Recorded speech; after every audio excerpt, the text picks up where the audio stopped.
Seus ancestrais não escolheram criar o cão. Foi o lobo que escolheu vocês. Imagine uma noite gelada, há mais de 15.000 anos. Um pequeno grupo humano está reunido perto do fogo, comendo os restos de uma caçada. Lá fora na escuridão, olhos observam. Não são olhos de um inimigo, são olhos de um animal que aprendeu algo que nenhum outro predador havia aprendido, que era mais seguro se aproximar dos humanos do que atacá-los. E ninguém naquele momento sabia que estava participando do início de uma das parcerias mais estranhas e duradouras da história da vida na Terra. Essa história não começou com um humano decidindo domesticar um lobo. Não houve um momento em que alguém pensou: vou transformar esse animal selvagem em companheiro. O que aconteceu foi muito mais acidental, muito mais lento, e muito mais determinado pelo próprio comportamento animal do que pela intenção humana. Se você gosta de descobrir como pequenos acidentes da natureza moldaram a história humana, se inscreve agora, porque o que vem a seguir muda completamente a forma como você vê o animal que provavelmente dorme na sua casa hoje. Naquela época, os grupos humanos eram nômades. Caçavam, comiam, descartavam ossos, restos de carne e gordura. Esses restos formavam algo que antes não existia na natureza: lixo previsível concentrado, deixado quase todos os dias no mesmo lugar. Para qualquer animal capaz de tolerar a presença humana, isso era uma mina de comida sem precisar caçar. A maioria dos lobos fugia. O medo de humanos era para eles uma questão de sobrevivência. Mas dentro de qualquer população selvagem existe variação. Alguns lobos nascem naturalmente menos reativos, menos assustados, mais curiosos. E foi aí que algo inesperado aconteceu. Esses lobos levemente mais tolerantes começaram a se aproximar dos acampamentos para comer os restos descartados. Os mais agressivos e os mais medrosos morriam ou fugiam. A natureza estava, sem que ninguém percebesse, selecionando lobos pela docilidade, não pela força. Os humanos não escolheram os animais mais bonitos ou mais úteis.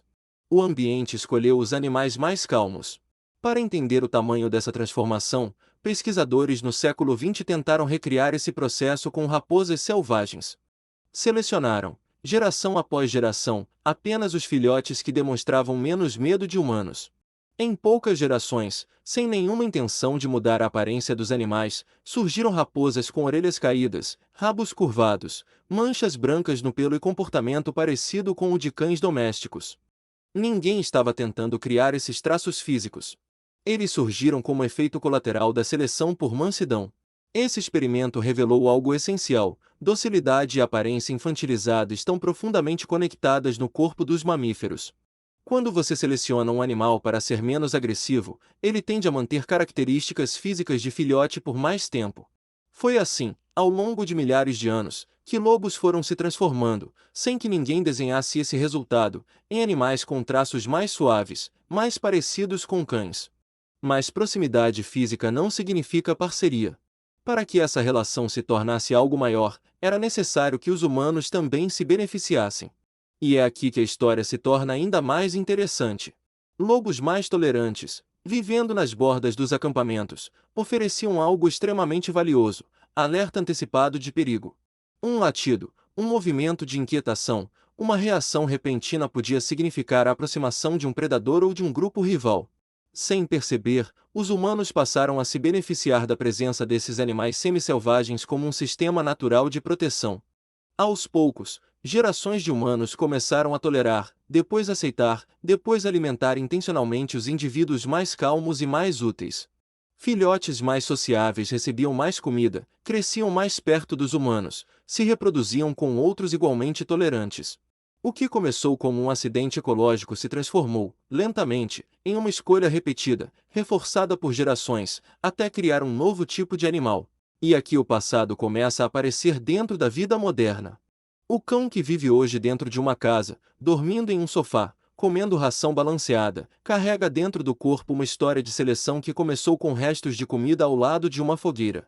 Quando um cão se deita perto dos pés do dono, ele está repetindo, sem saber, o comportamento de proximidade que garantiu calor e segurança para seus ancestrais selvagens. Quando ele late para sons estranhos, está acionando o mesmo sistema de alerta que antes protegia acampamentos humanos. Cada comportamento que parece fofo ou engraçado hoje tem raízes em estratégias de sobrevivência muito antigas. A parte mais surpreendente vem agora. Ao selecionar cães cada vez mais dóceis, cada vez mais dependentes emocionalmente, criamos animais extremamente vulneráveis à solidão. Diferente de lobos selvagens, que vivem em grupos e raramente ficam sozinhos, muitos cães modernos passam longas horas isolados em apartamentos, esperando o retorno de humanos que nem sempre entendem o quanto essa espera pode ser angustiante. Esse é o lado oculto da domesticação. O mesmo processo que tornou o cão um parceiro emocional incrível também o tornou biologicamente dependente de afeto e atenção de uma forma que nenhum animal selvagem precisa ser. A docilidade que antes garantia sobrevivência hoje pode se transformar em ansiedade, comportamento destrutivo ou sofrimento silencioso quando a conexão humana falha. E talvez esse seja o ponto mais profundo dessa história. A relação entre humanos e cães não é apenas sobre genética, comida ou seleção natural. É sobre como duas espécies, sem planejar, acabaram moldando o destino uma da outra.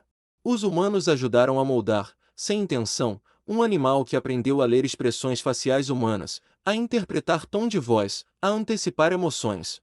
Algo que nenhum outro mamífero selvagem desenvolveu no mesmo nível.